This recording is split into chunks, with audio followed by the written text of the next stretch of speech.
Jigar og'rimaydi. Shu sababli kasalliklari kech aniqlanadigan a'zodir. Ko'pchilik bemorlar shunday deydi. Hech narsa bezovta qilmayaptimi? Demak, muammo yo'q. Ammo yog'li gepatoz aynan shunday boshlanadigan kasallikdir. Yog'li gepatoz bu jigarda yog' hujayralarining ortiqcha to'planishi bo'lib, bu vaqtida aniqlanmasa, jigar yallig'lanishi, fibrozlanishi, hattoki jigar sirroziga olib kelishi mumkin.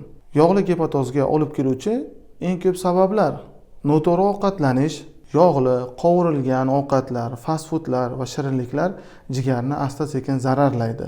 Ortiqcha vazn va metabolik sindrom, ayniqsa qorin sohasida yog'lar to'planishi jigar yog'lanishining asosiy xavfli omili. Qandli diabet va insulin rezistentligi, qonda shakar baland bo'lsa, jigarda yog' yig'ilishi tezlashadi. Spirtli ichimliklar, hatto kam ichish ham jigarga muntazam zarar yetkazishi mumkin. Dori vositalarini nazoratsiz qabul qilish, og'riq qoldiruvchilar, gormonlar yoki uzoq muddatli dorilar jigarga yuk bo'ladi. Dastlabki alomatlar ko'pincha e'tiborsiz qoldiriladi. Tez charchash, o'ng qovurg'a ostida og'irlik hissi, umumiy holsizlik, ishtahaning pasayishi va qorin dam bo'lishi.